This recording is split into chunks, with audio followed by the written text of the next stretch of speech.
Welcome back to another Film Geek movie review. In just a moment, I am headed out the door to check out the latest film in the John Wick universe, Ballerina.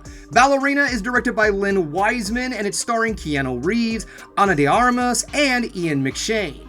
This movie tells the story of a woman who's also involved in this world of assassins that John Wick comes from, and her father has been killed, and so this woman is out for revenge.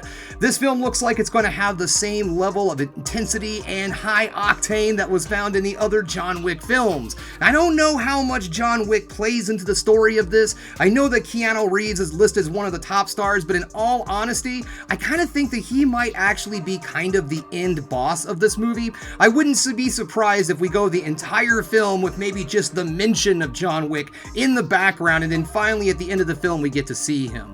That's just my theory. I could be wrong. But you know what one thing I need to do is stop jibber-jabbing, because it is time for me to get out the door and check out Ballerina.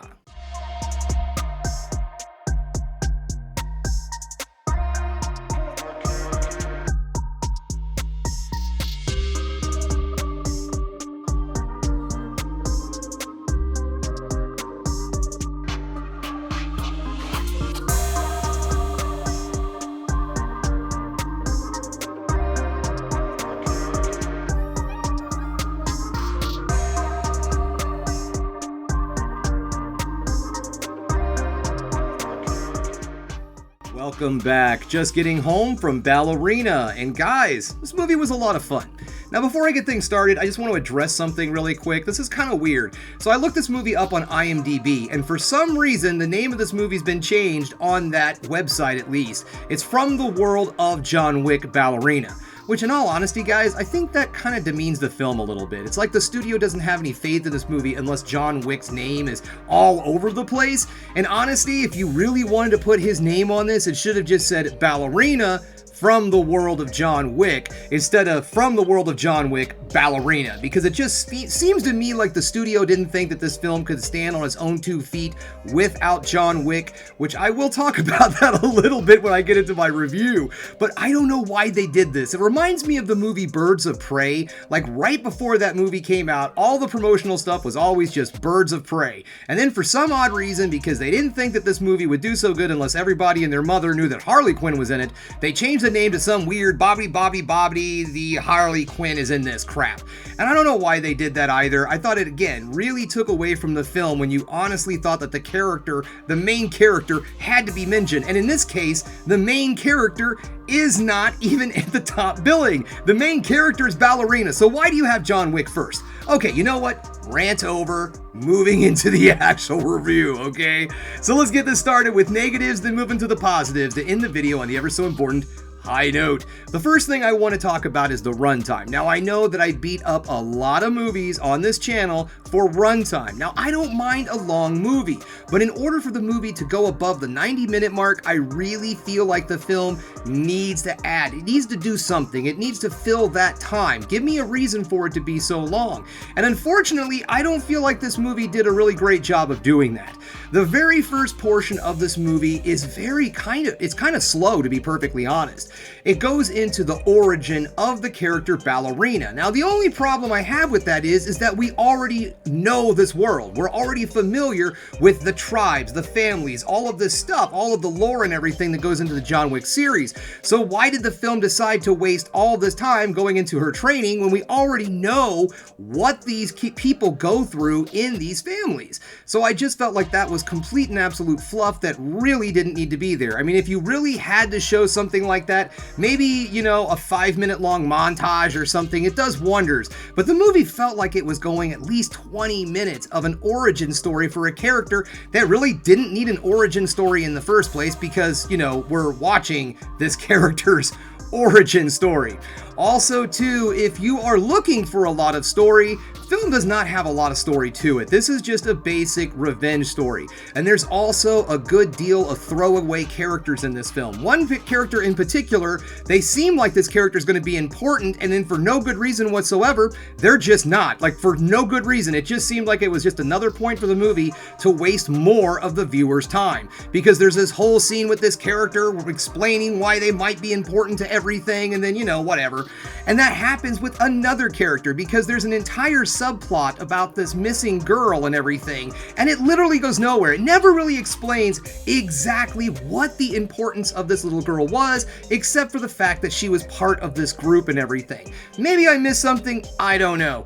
But those factors in itself really slowed the film down for me, and it just really harmed the pacing a little bit. Now, when you finally get into the more action-packed parts of this movie, that's where the film shines.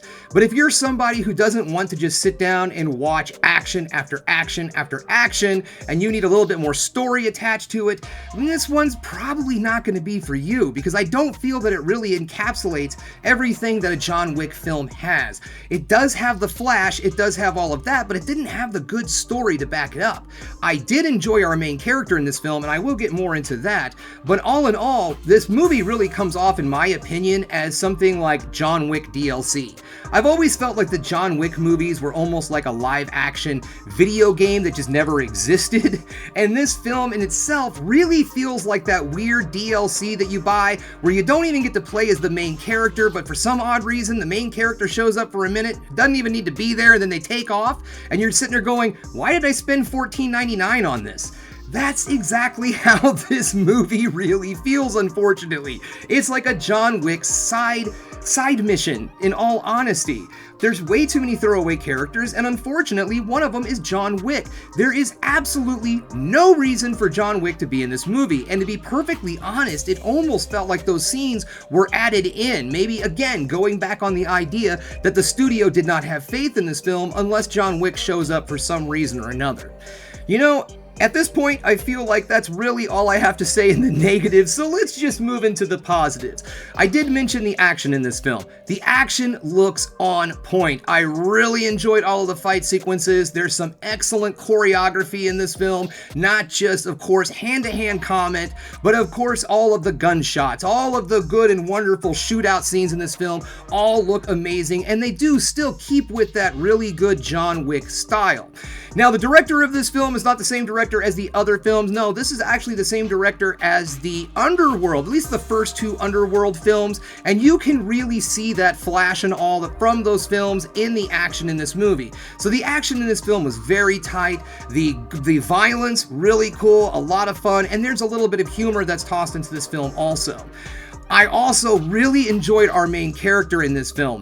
Ana de Armas does an excellent job with her role. I really liked her coming into the John Wick series, and in all honesty, I would like to see her get another shot at this. I think a sequel would be interesting, but in all honesty, this movie just felt very by the numbers John Wicky and all, but I did enjoy it. I do think that the film could expand some, but if you're somebody who is a big fan of the John Wick series, and you're hoping that this film is going to bring something new and expand the lore of the John Wick movie franchise, unfortunately it doesn't. In my opinion, this movie is just kind of off to the side, and it doesn't necessarily, I don't really understand what the whole point of this movie was. It's obvious when you see this film that it does take place between 3 and 4. I don't know exactly where in the film franchise it does. It doesn't necessarily, you know, locate itself in the franchise. It kind of lets you, the viewer, try to figure it out, which I did like. I thought it did add a little bit of mystery to the film, that it wasn't just outright saying this is where it goes, this is where it fits into things, and allowing the viewer to kind of piece things together. It was also nice to see some returning faces from the series and all, even though they didn't really need to be there, but it was still fun to see them. All in all, guys, I would have to say, if you're a fan of the series and you really enjoy some really intense and amazingly filmed fight sequences, and you're a big action person, I can see you going away really enjoying this film up on the big screen. If you're somebody that needs a little bit more substance to their fluff, this film might be something that you might just want to wait for the streaming services. Well, okay, guys, that's all I have for you today. Thanks again for checking out the Film Geek. If you liked what you saw here today, go ahead and subscribe to the channel, ring that bell for notifications, and give me the old thumbs up so I know you like what you're seeing. And if there's one more thing you can do, folks, that is keep watching movies. You know I'm gonna.